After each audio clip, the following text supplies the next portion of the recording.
आपको अपने प्रोजेक्ट की डिटेल्स दिखा देता हूँ, you'll get a better idea. Okay.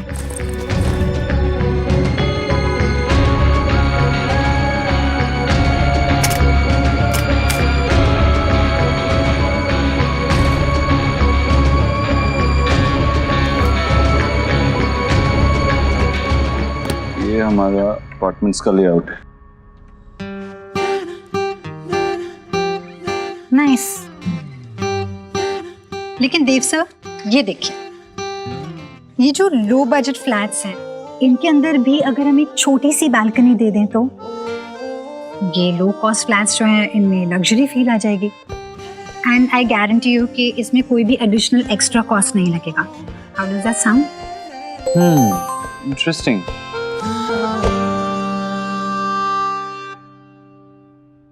Okay, but इस आइडिया को हमें कल डिस्कस करना होगा क्योंकि अभी मुझे जाना है। सर जस्ट 5 मिनट्स, अगर आप मुझे 5 मिनट्स देंगे तो मैं ये पूरा प्रेजेंटेशन कंप्लीट करूंगी, बस थोड़ी सी देर। आई अंडरस्टैंड दैट, लेकिन अभी जो काम के लिए जा रहा हूँ वो किसी प्रोजेक्ट से ज्यादा इम्पोर्टेंट है, तो जाना होगा। ओके।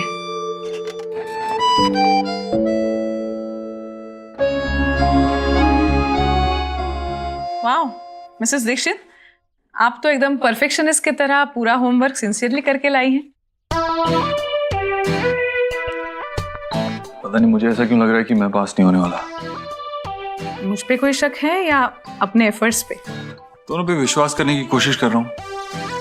पास होने का क्या फायदा जब इंटरनेट पे ही ढूंढना था कि बीवी को कैसे मनाते हैं या प्यार कैसे जताते। तुम्हें कैसे पता? डांस सर्च में देखा मैंने, how to revive your marriage और पुरानी शायरी। कुछ अलग करने की कोशिश कर रहा था मैं। अब तुम एफर्ट देखो ना, नुक्स क्यों निकाल रही हो? अच्छा, तुम मेरी पर्सनालिटी के हिसाब से कुछ ढूंढते ना, मेरे घुंघरानी बाल थोड़ी ना। अब शायरी, तुम खुद शायरी पढ़ो, तुम्हें खुद समझ में नहीं आएगा और तुम लिखोगे। You're right.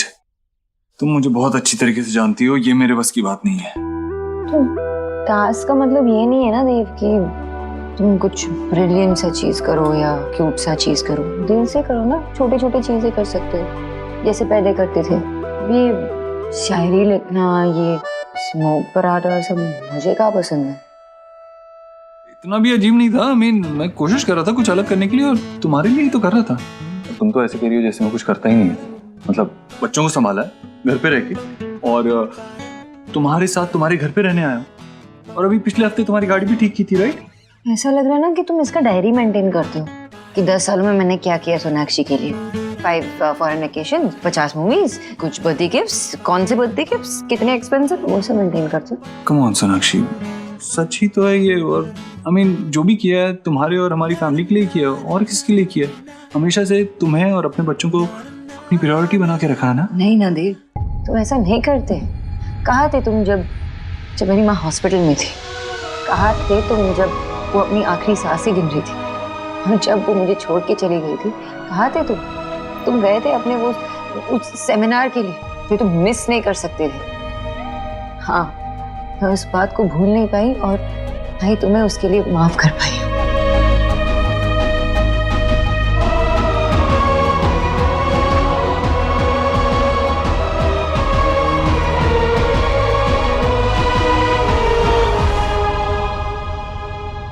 ये क्या बात हुई भैया? आप ही बताइए, हमारे देव में ऐसी कौन सी खराबी है? कितने साफ मन का मेरा भोला वाला बेटा सबके लिए सोचता है। हाँ, क्या खराबी है उसके मन में जो सोनाक्षी उसे मनोचिकित्सक के पास ले गई? हाँ, सोनाक्षी से मुझे ये उम्मीद बिल्कुल नहीं थी। ईश्वरी, जैसा तू सोच रही है ना, सोना कभी ऐसा नहीं करेगी। वो कोई दिमाग का इलाज करने का क्लिनिक नहीं है, वो काउंसलिंग का क्लिनिक है, जहां शादीशुदा लोगों की जिंदगी के बीच आए हुए मनमुटाव को, मुश्किलातों को दूर किया जाता है और रिश्तों को कैसे अच्छा बनाया जाए इसका तरीका बताया जाता है। अरे किसने कहा? अनीता, ये राधा रानी से कहो कि तुम पर आंख बंद करके विश्वास करने के बजाय अपने दिमाग का यूजिंग करे। राधा रानी, आपके हस्बैंड का कहना है।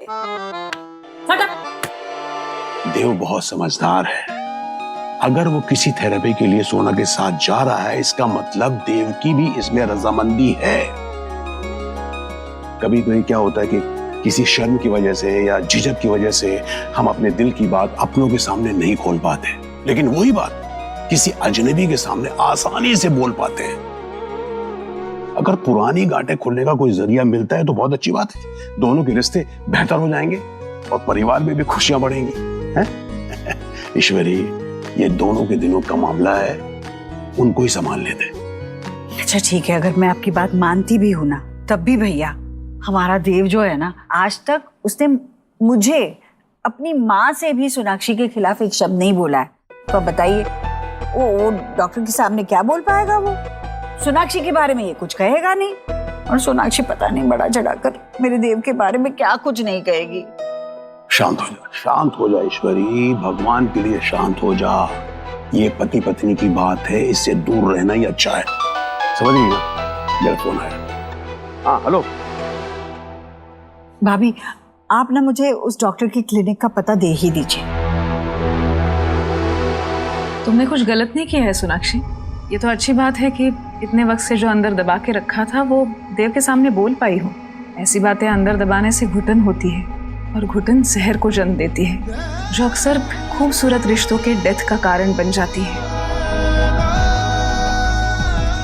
अब जबकि बोला है तो अंदर कुछ मत रखना। देखो देव की तरफ, उसे तो अंदाजा भी नहीं है कि उसके इसी बात से तुम इतनी हर्ट हुई पड़ी हो। बोल दो सोनाक्षी।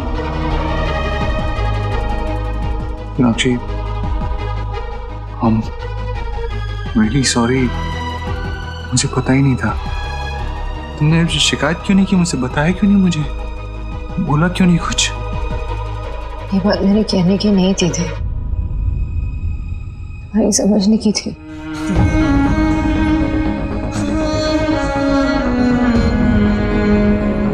अब तुम अपने माँ के रिश्ते को देख लो। तुम मुझसे एक्सपेक्ट करते हो कि जब भी माँ को जरूरत पड़े मैं उनके पास रुकूं, उनका ध्यान रखूं, लेकिन क्या मैं ये तुमसे एक्सपेक्ट नहीं कर सकती? जस्ट बिकॉज तुम्हारा और माँ का रिश्ता सास और दामाद का, इसका मतलब ये नहीं तुम्हारी रिस्पॉन्सिबिलिटीज, तुम्हारी जिम्मेदारी, तुम्हारी जरूरत कम पड़े या तुम्हारा प्यार कम हो। नहीं ना, तुम क्यों नहीं थे? देव, मैंने तुमसे ये बात कभी कही नहीं, लेकिन मुझे लगा तुम्हें खुद रियलाइज होगा। Excuse me.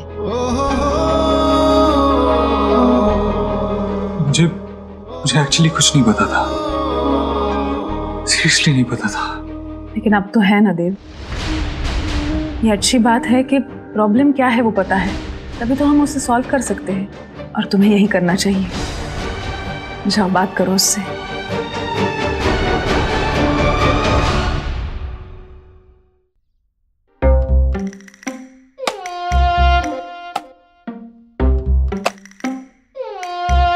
ये मेरा घर है और इसके लिए मैंने कुछ नियम बनाए हैं जो इस घर में सबको मानने पड़ेंगे, खास करके उस पीजी को। 7 बजे के बाद चाय नहीं मिलेगी, 8 बजे के बाद ब्रेकफास्ट नहीं मिलेगा। मैं तो 10 बजे के बाद ही उठता हूँ। 10 बजे उठते हो तो अपने को एडजस्ट करो, तुम्हें 7 बजे ही चाय मिलेगी, समझे? शाम को 7 बजे के बाद घर में किसी की एंट्री नहीं होगी। हर मेंबर को अपने कमरे की सफाई करनी पड़ेगी। पार्टी, नाच गाना, बाहर का खाना बिल्कुल यहाँ अलाउड नहीं है, बता देना अपने किराएदार को। मंदिर ही घोषित कर दो ना इसे।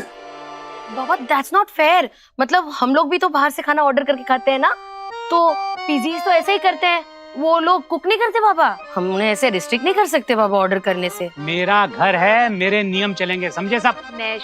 मैं भी तो पीजी में रहती थी ना, थोड़ी लीनियंसी तो आपको दिखानी पड़ेगी, है ना? नो मतलब नो। कह दीजिए ना सीधा सीधा कि आपको पीजी चाहिए ही नहीं, और आपके ये जो रूल है ना वो हॉस्टल के किसी वार्डन से भी ज्यादा कड़क है। मैंने अपने नियम बना दिए हैं, अपने नियम तुम्हें बता दिए हैं, अब तुम संभालो और तुम्हारा वो किराएदार। आओ। आउट। बाबा दादाजी, मैं संभाल लूंगी। हाँ, मैं सब संभाल लूंगी।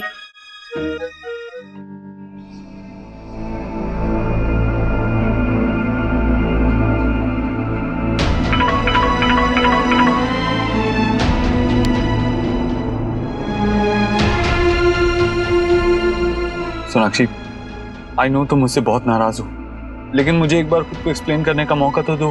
मुझसे बात तो करो प्लीज सोनाक्षी।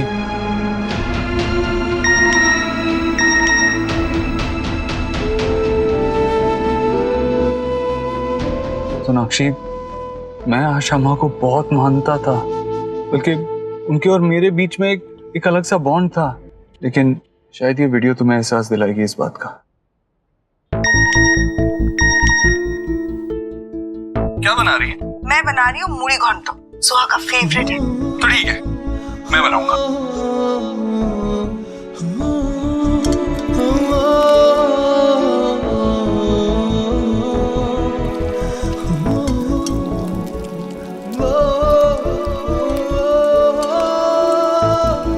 वाओ,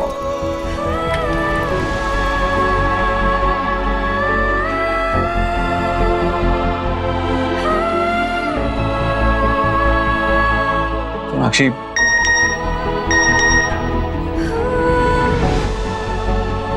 इस टाइम शायद तुम मुझसे बात नहीं करना चाहती, बट प्लीज मुझे 6 बजे अपने फेवरेट कैफे में मिलो।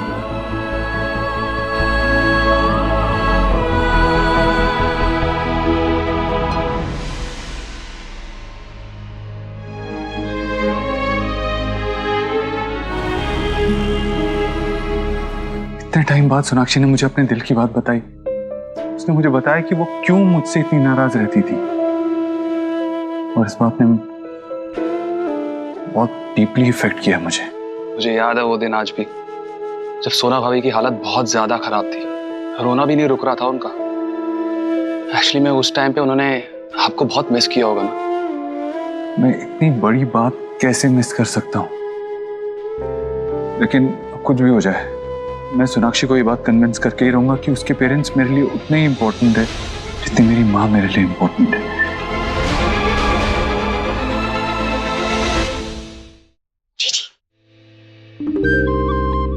अरे चलो ना जीजी, हम और कितना भेटिंग करेंगे? हमें एक्सक्यूज मी, अरे हम कहाँ रिश्तेदार हैं ना। अरे मैम, अरे आओ ना। मैम मैंने इनसे मना किया था कि आप अभी बिजी हैं, बट उन्होंने मेरी बात ही नहीं सुनी। जी, मैं देव दीक्षित की माँ हूँ।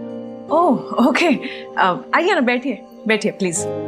इनके पीने के लिए कुछ ले आओ। हाँ, क्या लेंगी आप? चाय, कॉफी, कुछ ठंडा? Fresh juice? नहीं नहीं, कुछ नहीं चाहिए। मुझे आपसे बात करनी थी डॉक्टर साहिबा।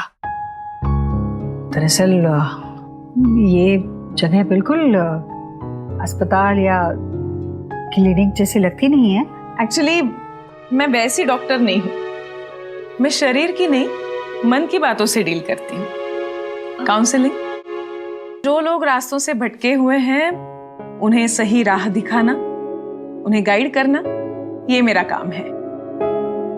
जी मीन्स बैंड में खराबी मेरे टेल की। देखिए, मुझे बस आपसे ये कहना था कि मैं जानती हूँ कि सोनाक्षी यहाँ पर देव को लेकर आई है।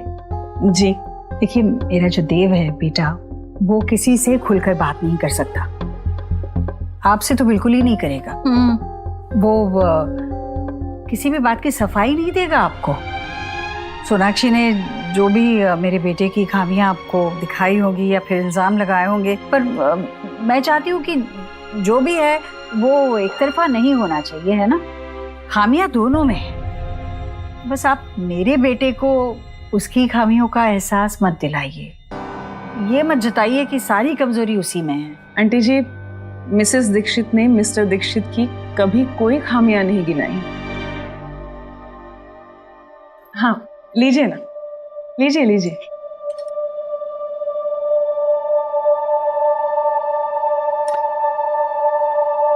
देखिए, आपके बच्चे समझदार हैं, एक दूसरे को बहुत प्यार करते हैं, लेकिन आप तो जानती हैं प्यार हो, नाराजगी हो, गुस्सा हो, अपनी कोई भी फीलिंग्स हो, वो मन में दबा के रखने की चीज नहीं है।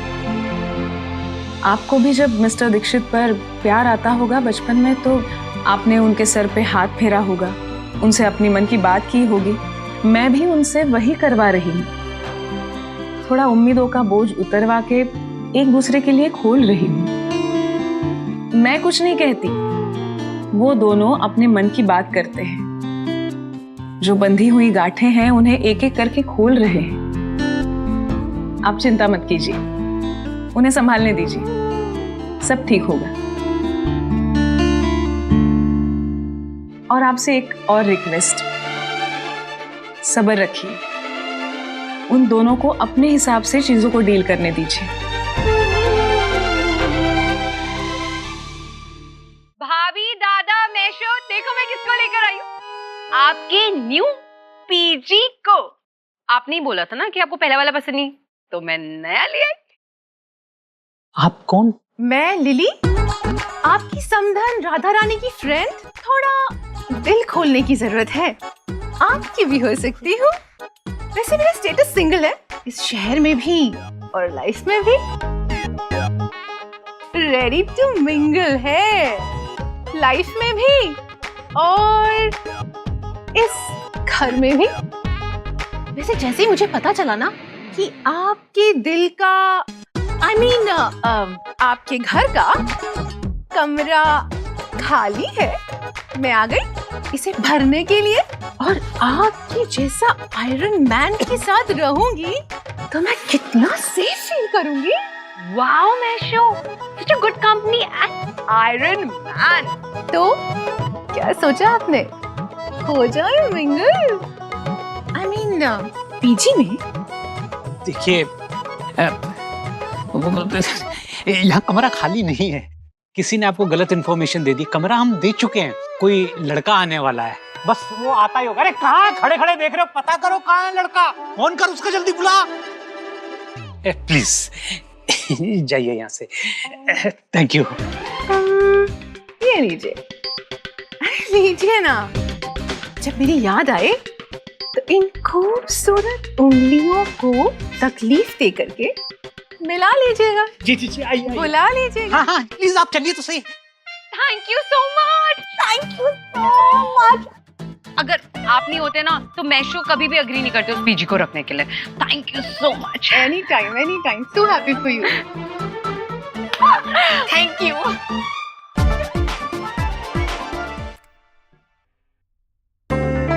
कैफे पहुंचने में मुझे 5 मिनट लगेंगे, चलना चाहिए।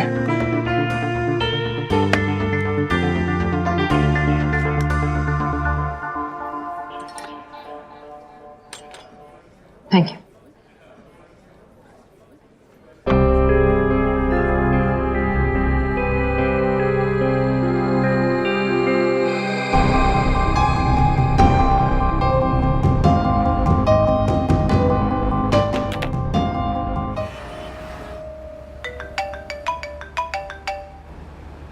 हेलो देव सर, एक बहुत बड़ा इशू हो गया। कॉप्स मेरी कार को पुलिस स्टेशन लेकर आया और मुझ पे एक्यूजेशन लगा रहे हैं कि कार मेरी नहीं है, मैंने चोरी किया। Please help me sir. Hello Sanjana,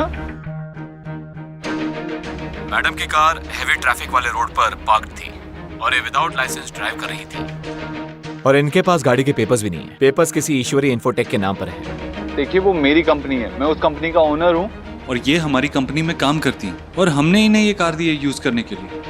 paper के बिना इनको हम जाने नहीं दे सकते और आपको जो कुछ भी कहना है यहाँ पेपर्स के साथ आइए और बात कीजिए। हेलो,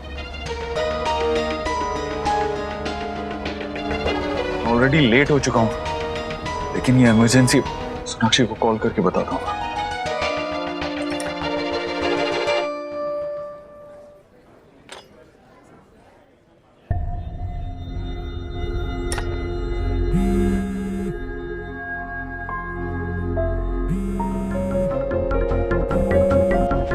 सोनाक्षी,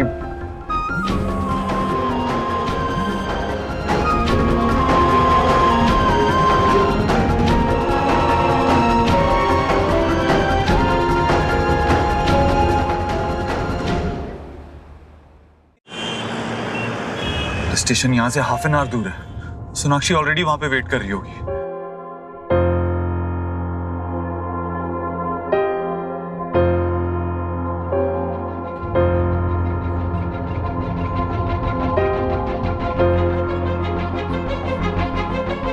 अरे फोन कहाँ रख दिया मैंने?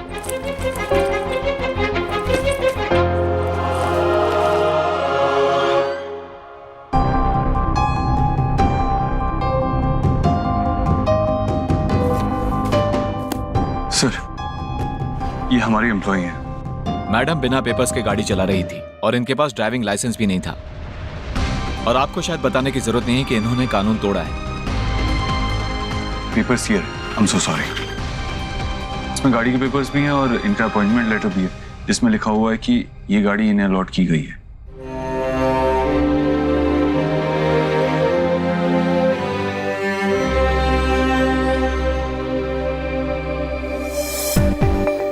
ठीक है, लेकिन आप मैडम को समझाइए। एक तो गलती करती हैं, ऊपर से ऐसे चिल्लाती हैं जैसे गलती हमारी हो, इसीलिए आपको बुलाना पड़ा। I'm sorry. Even I am sorry. ये शहर में नई आई है, किसी को नहीं जानती। गलती हो गई इनसे, मेहमान समझकर माफ कर दीजिए। जो भी फाइन है मैं पे कर दूंगा। ओके सर, आप मिस्टर देव दीक्षित, जिन्होंने अभी अभी चैरिटी क्लिनिक शुरू किया है? यस सर, आपसे कैसे फाइन ले सकते हैं? आप तो बहुत अच्छा काम कर रहे हैं। हम कोई एक्शन नहीं लेंगे, आप जा सकते हैं। Thank you so much. You welcome. क्या पढ़ रहा है? चलो कुछ खेलते हैं। अब क्यों आए? अपने न्यू बेस्ट फ्रेंड के पास जाना। जा खेल उसके साथ। मेरे कुच्चू पुच्चू क्यों मुंह फुला रहा है? तो हमेशा मेरा बेस्ट फ्रेंड रहेगा।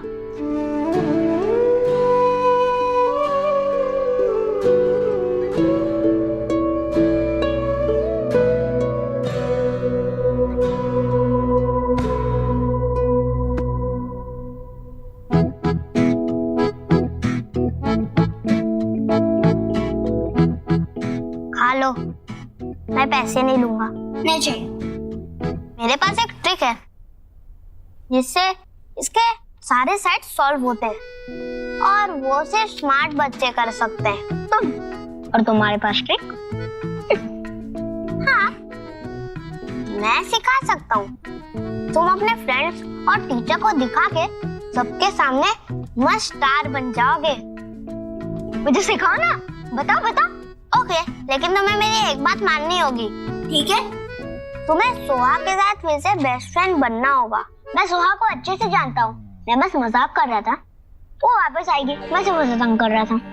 पर वो तो बेस्ट फ्रेंड मेरी हमेशा रहेगी। गोलू देख, मैं तेरे लिए क्या लाई हूँ। अब तो मान जा, तुम स्मार्ट तो हो। आयुष मुझे रूबिक क्यूब के सारे 6 साइड सॉल्व करना सिखाएगा। चल कर कर। ओह वाओ, मुझे भी सिखाओ ना। गर्ल्स का स्मार्ट होते हैं, सिर्फ बॉयज होते हैं, है ना? अच्छा, तुम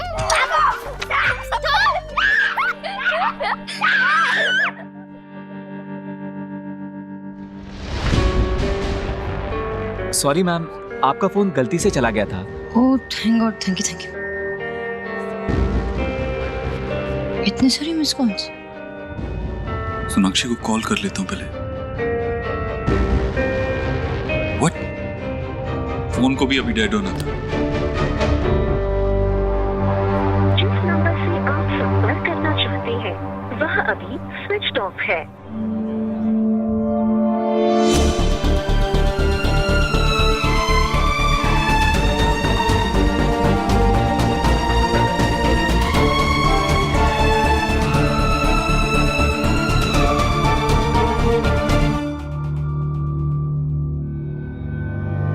बहुत देर हो गई है, कहीं सोनाक्षी चली ना गई हो।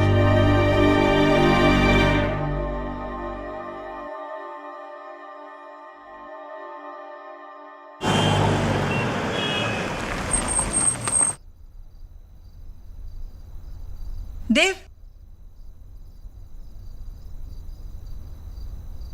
कितना परेशान लग रहा है। तू ठीक है? हम लोग तेरा खाने पे इंतजार कर रहे थे बेटा। मैं ठीक हूँ, फ्रेश होके आता हूँ। अरे मैं तो तेरे भले के लिए बात कर रही थी देव। मैं तुझे इस सबसे बाहर निकालूंगी, पर तू मुझसे बात तो कर।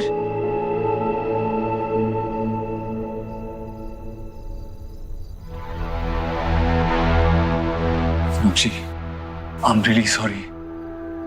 मैं जानता हूँ तुम वहां मेरे लिए वेट कर रही थी और मैं टाइम से नहीं पहुंचा, लेकिन तुम अभी यही कहोगे ना? मैं बहुत काम था सोनाक्षी, सांस लेने की फुर्सत तक नहीं थी।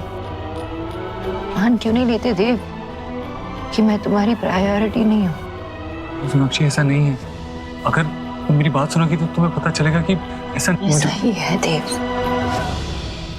ऐसा ही है। तुमने कभी सोचा, गॉड फॉरबिड ऐसा कभी ना हो, लेकिन अगर मेरी माँ की जगह तुम्हारी माँ होती और उसी वक्त पर मुझे अपने सेमिनार के लिए या अपने काम के लिए बाहर जाना होता, तो तुम कैसे बिहेव करते? तुम दुनिया इधर से उधर कर देते, मुझे माफ करना तक दूर, मुझे जिंदगी भर तक बात नहीं करते तुम। मुझे तुम्हारी जरूरत थी देव तब। मैं चाहती थी कि तुम मुझे गले लगाओ, मुझे संभालो। नहीं थे ना तुम। मैंने अपनी माँ को खोया, अपनी माँ। पर तब तुम नहीं थे, ना उस दिन और ना आज। I really don't know मैं तुम्हें कैसे भरोसा करूं कि जरूरत आने पर तुम मेरे साथ रहोगे। Very nice, wow। यहाँ मैं तुमसे बात कर रही हूँ और तुम फोन में घुसे हो। सोनाक्षी, मैं तुम्हारी बात सुन रहा हूँ। आई नो मुझसे गलती हुई है, जिसके लिए मैं माफी भी मांग रहा हूँ। मुझसे जो बन पाएगा मैं अपनी गलती सुधारने के लिए करूंगा, लेकिन तुम मुझे मौका तो दो।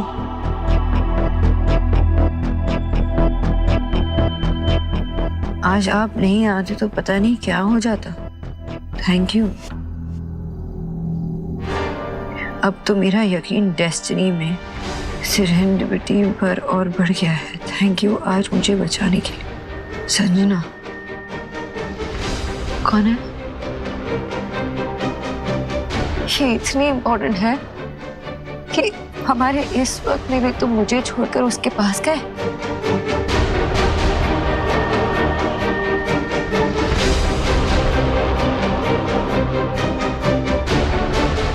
सोनाक्षी, कम से कम तुम इतना तो भरोसा कर सकती है ना कि कोई इमरजेंसी रही होगी, कोई बहुत जरूरी काम रहा होगा, तभी मैं गया होगा, तभी मैं कैफे लेट पहुंचा।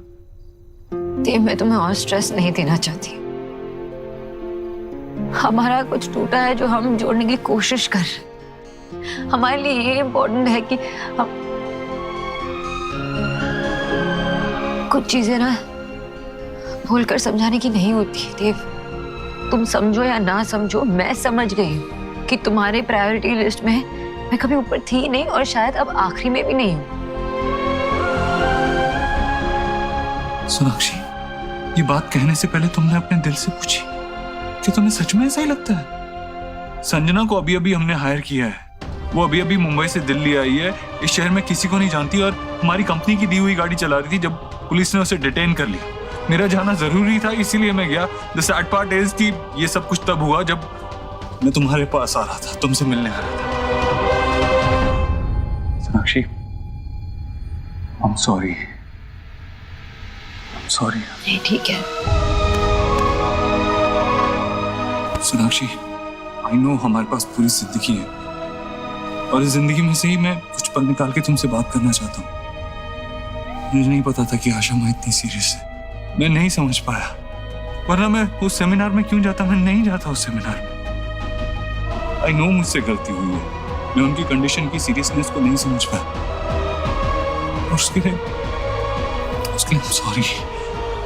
मुझे समझना चाहिए था, बेटर तरीके से समझना चाहिए था। लेकिन एक बात तुम भी तो समझ सकती हो कि मैं जानबूझ के ऐसी हालत में उनको छोड़ के नहीं जाता। मैं ऐसा नहीं हूँ सोनाक्षी। मेरी माँ तो चली गई ना, मुझे छोड़ के हमेशा हमेशा के लिए। मेरी स्ट्रेंथ थी, मेरी सपोर्ट थी, इंस्पिरेशन थी, पर मेरी सब कुछ सिखाया उन्होंने मुझे। मैं सब कुछ संभालती थी, इंडिपेंडेंट थी। उनको खोने के बाद खुद को कैसे संभालूं ये कभी नहीं सीखा मैंने। और तभी मुझे तुम्हारी जरूरत थी, तुम्हारे सहारे की जरूरत थी। तुम नहीं थे देव, तुम नहीं थे।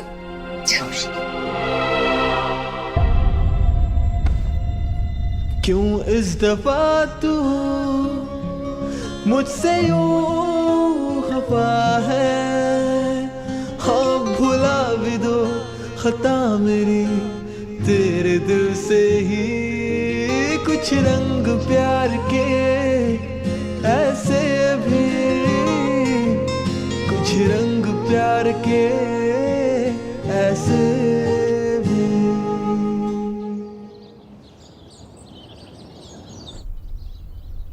हाँ वो सब ठीक है, आप बस बताइए कहाँ है, मैं आ जाऊंगा किसी भी time. Don't worry about that, उसका अरेंजमेंट हो जाएगा। Just get this done.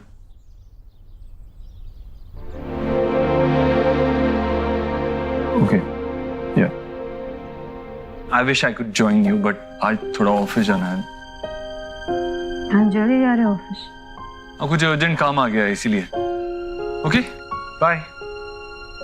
देव तू आज जल्दी ऑफिस जा रहा है? चल तेरा नाश्ता तैयार है, नाश्ता करके जाना। माँ जल्दी ऑफिस पहुंचना है, देर हो रही है, अभी मैं निकलता हूँ। अरे नहीं, चल नाश्ता कर, तैयार है, मैं दे देती हूँ। माँ कहा ना मैंने कहा ना चल, तो चल चल। ठीक है चल।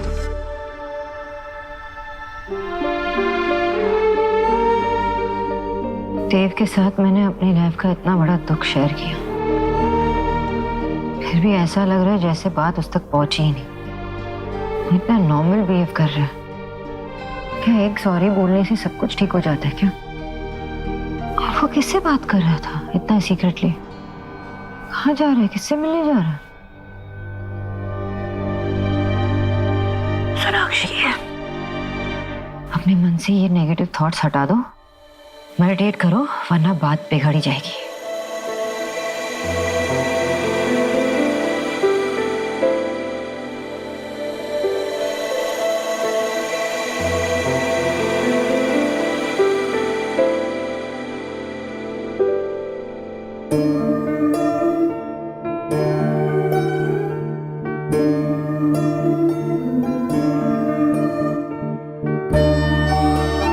Welcome to Ishwari enterprises.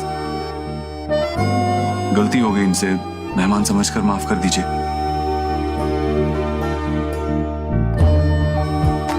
Hello miss, exercise करनी है, बैठे बैठे ना सोना नहीं है। सो नहीं रही हूँ, खुली आंखों से सपने देख रही हूँ। खुली आंखों के सपने कितने खूबसूरत होते हैं ना, हम जैसा चाहे वैसा चलते हैं, हमारे कंट्रोल में होते हैं। अच्छा, एंड लेट मी गेस, तू किसके सपने ले रही है?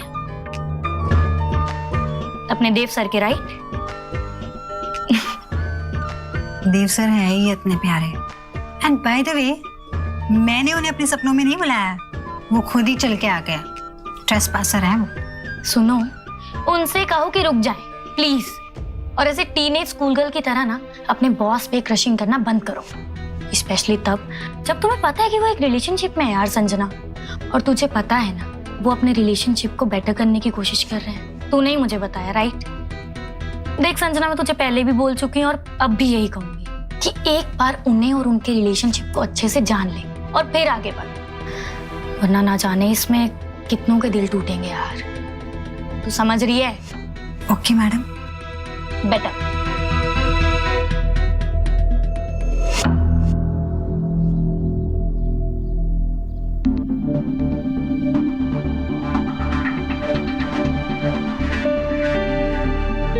तो मेडिटेट भी नहीं कर पा रही हूँ। याद आए मुझे फोन कर लीजिएगा। भगवान बचाए ऐसे किराएदारों से यार। बाबा, आपकी ये रूल बुक, लड़का ही होगा। देखो कौन आया है। वही लड़का होगा, और ये रूल बुक पढ़ने के बाद डिपॉजिट तुरंत मांगना शुरू करेगा। सारे पैसे तो खर्च कर चुका हूँ, मैं दरवाजा नहीं खोलने वाला।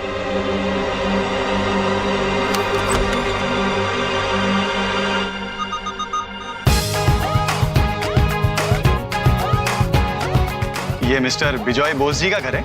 हाँ, मैं ही बिजॉय बोस हूँ।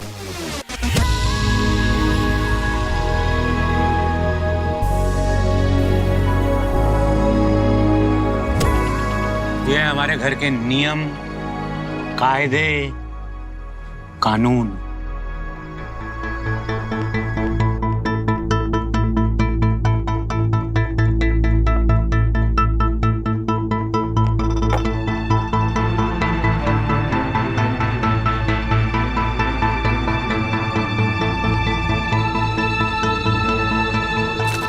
परफेक्ट रूल्स हैं।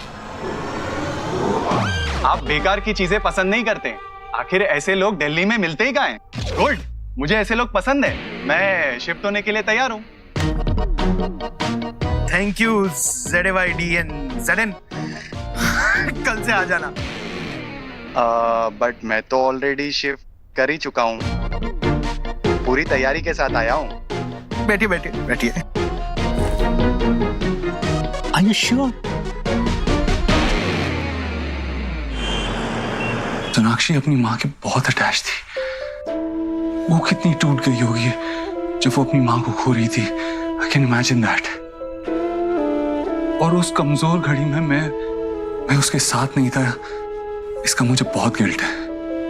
I wish मैं वहां होता, उसे सपोर्ट कर पाता, उसका साथ दे पाता, लेकिन मैं वहां नहीं था। इस बात का गिल्ट मुझे है, लेकिन मैं ये भी समझता हूँ कि मेरे गिल्ट की वजह से सोनाक्षी मुझे माफ नहीं करेगी। नव्या जी, आप मुझे बताइए, मुझे क्या करना चाहिए? कोई टास्क, कोई काम जो आप कहेंगे मैं करने के लिए तैयार हूँ, लेकिन मैं सोनाक्षी को बेटर फील कराना चाहता हूँ। आई नो जो हुआ है मैं वो चेंज नहीं कर सकता, लेकिन जो सोनाक्षी फील कर रही है उसे तो चेंज कर सकता हूँ। मिस्टर दीक्षित, मुझे इस बात की खुशी है कि आप दोनों का रिश्ता इस स्टेज पे पहुंच चुका है जहां आपकी वाइफ उसका सबसे बड़ा दर्द आपसे शेयर करने के लिए तैयार है।